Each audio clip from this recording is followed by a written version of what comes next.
සුබ දවසක් සියලු දෙනාටම. මම කලින් වීඩියෝ එකක් දාලා තිබ්බා. ඒකේ කමෙන්ට්ස් වල දාලා තිබ්බා මේකේ D432 කියන එක ගැන පොඩ්ඩක් විස්තරයක් දෙන්නයි කියලා. ඒක ගැන විස්තර කරන්න තමයි අද වීඩියෝ එකක් කරන්නේ. අපි ඉස්සෙල්ලාම බලමු දැන් මේ D එක තියෙනවා. මේක D4 කියලා එකක් තියෙනවා. D4 එකට පල්ලෙහෙන් 3 කියලා එකක් තියෙනවා. එතකොට අපිට මේ D4 කියන එක නිකන් දාන්න පුළුවන්. ඒ කියන්නේ අපිට මේ බටන් එක ලොක් බටන් එක ඔබන්න නැතුව දාන්න පුළුවන්. ඒ කියන්නේ නියුට්‍රල් එකයි D එකයි මේ 3යි කියන ඒ ගියර් 3 අපිට මේ ලොක් බටන් එක ඔබන්න නැතුව මාරු කරන්න පුළුවන්. මේක බටන් එක ඔබන්න ඕනේ නැහැ. නමුත් මෙතන මේ 2 කියන බටන් ගියර් එක දෙවෙනි කියන ගියර් එක අපිට මේක දාන්න බෑ. මේක මේ ලොක් වෙලා තියෙන මේක ඇත්තට වැටෙන්නේ නැහැ. මේක අනිවාර්යෙන් ඒ ගියර් එක මාරු වෙද්දී බටන් එක ඔබලා තමයි ගියර් එක මාරු කරන්න ඕනේ. එතකොට මේ හේතුව ඇත්තේ මොකද? කියන්නේ දෙවෙනි ගියර් එක ලොක් කරලා ඇත්තේ ඒකට වැටෙන්නේ නැති වෙන්න ලොක් බටන් එක ඔබලම දාන්න ඕනේ. හේතුව මොකද්ද කියලා අපි අද බලමු. මොකද්ද හේතුව කියලා. මම මේක යද්දි වට පෙන්නන්නම් හේතුව මොකද්ද කියලා. දැන් එතකොට D එකේ D කියන ගියර් එකේදී ඔයාලට කලින් වීඩියෝ එකනොත් කිව්වා මේ වාහනේ උපරිම ස්පීඩ් එක අපිට ගන්න පුළුවන් කියලා. ඒ කියන්නේ මේ වාහනේ උපරිම 180 අපිට අරන් දෙනවා. ඒ කියන්නේ වාහනේ තියෙන එන්ජින් කැපැසිටි එක අනුව වේගය අරන් දෙනවා. ඊට පස්සේ තුන්වෙනි ගියර් එකේ යන්න පුළුවන්. අපි මම දැන් අද ගමන පටන් ගන්න තුන්වෙනි ගියර් එකෙන් පටන් ගන්නෙ. තුන්වෙනි ගියර් එකෙන් පටන් අරන් බලමු කොච්චර වේගයක් අපිට මේ වාහනේ දෙනවද කියලා. හරි. එහෙනම් ඔන්න දැන් අපි ගමන පටන් ගන්නවා.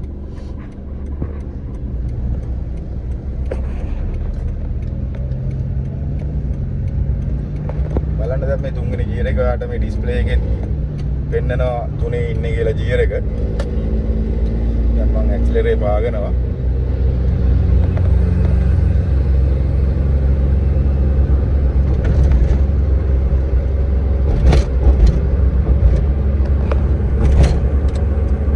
දැන් මට තේරෙනවා මේ වාහනේ සාමාන්‍යයෙන් උපරිම ස්පීඩ් එක නිකන් 80 වගේ තමයි තේරෙන්නේ. කියන්නේ එන්ජින් එක රේස් වෙන ප්‍රමාණය වැඩි. ඒ කියන්නේ RPM එක වැඩි කියලා තේරෙනවා මට. හරි. ඒක එන්නේ අපිට සාමාන්‍ය මේ තුන්වෙනි ගියර් එක යන්න පුළුවන් උපරිම වේගය මේ වාහනේ 80කට වගේ තමයි හදලා තියෙන්නේ. හරි. ඊට පස්සේ අපි බලමු දෙවෙනි ගියර් එකට දාලා. ඔන්න දැන් වාහනේ සම්පූර්ණ නවත්තුවා. මොකද නවත්තලා තමයි දෙවෙනි ගියර් එකට දාගන්න වෙන්නේ. දෙවෙනි ගියර් එකට දාලා බලමු මේ වාහනේ උපරිම වේගය කීයක් අපිට දෙනවද කියලා.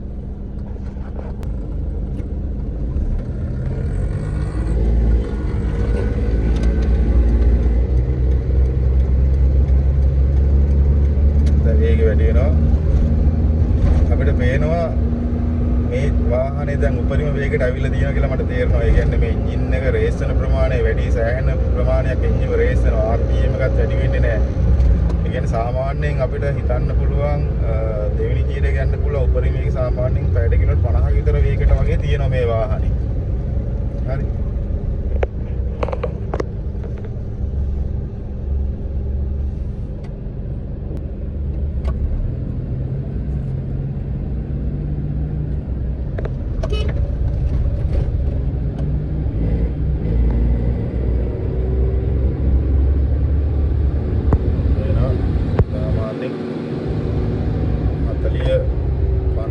වගේ වෙද්දී මේ වාහනේ එන්ජින් එක රේස් වෙනවා. يعني දෙවෙනි ගියර් එක යන්න පුළුවන් උපරිම ස්පීඩ් එක සාමාන්‍ය 50ක වගේ වේගයකට තමයි මේ වාහනේ තියෙන්නේ.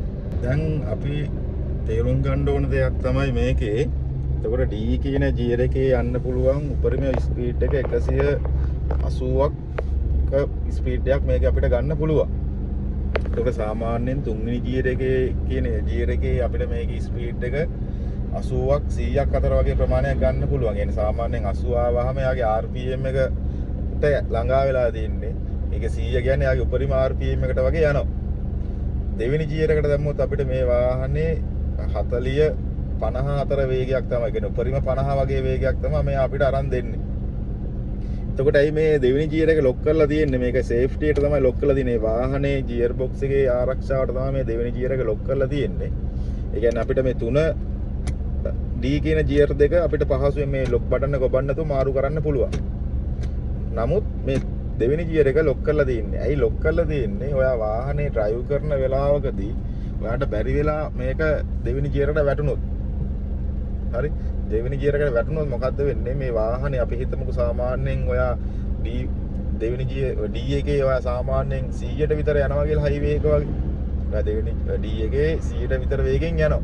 ඒතකොට නිකන් හරි බැරි වෙලා නිකන් හරි ඔයා එකපාර දෙවෙනි ගියර් එකට වැටුනොත් ඔයාට මොකද වෙන්නේ මෙයා මොකද වෙන්නේ 100 ඉඳලා එකපාරම එයාට යන්න පුළුවන් වේගයට මෙයා ගන්නවා. ඒ කියන්නේ සාමාන්‍යයෙන් 40 50 අතර වේගයට මෙයා ටක් ගාලා වාහන වේගය අඩු කරනවා. මොකද දෙවෙනි ගියර් එකේ මෙයාට 100ට යන්න බැරි හින්දා. ඒකින්ද එහෙම ලොකු වේගයක් අඩුනොත් සාමාන්‍යයෙන් අපි 100ට යන වාහනේ 40 50 වේගයකට වාහනේ අඩු වෙනවා කියන්නේ ඒතර ලොකු වේග පරාසයක් තියෙනවා. කියන්නේ ලොකු බ්‍රේක් පාරක් අහලා වේගයක් අඩු කරනවා වගේ ප්‍රමාණයක් තමයි වෙන්නේ. ඒකින්ද ඒක සේෆ්ටියට තමයි කියන්නේ වාහනේ ආරක්ෂාවට තමයි මේ දෙවෙනි ගියර් එකට වැටෙන එක ලොක් කරලා තියෙන්නේ.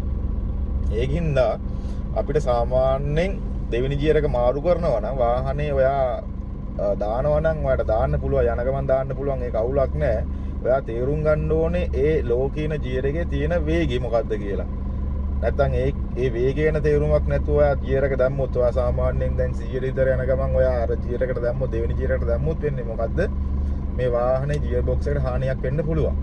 ඒකින්ද ඔයා දෙවෙනි ගියර් එකට දානවා නම් මොකද කරන්න ඕනේ? 100 ඉඳලා ඒ වාහනේ වේගේ අඩු කරගෙන ඉන්න ඕනේ 40 50 කියන වේගය අතරට. එහෙම වුණොත් විතරයි ඔයාට ගියර් එක මාරු කරන්න පුළුවන් දෙවෙනි ගියර් එකට. එහෙම නැතුව අර වගේ ලොකු වේගයකින් යද්දී ඔයා ගියර් එක මාරු කරොත් වාහනේ ගියර් බොක්ස් එකට හානියක් වෙන්න පුළුවන්.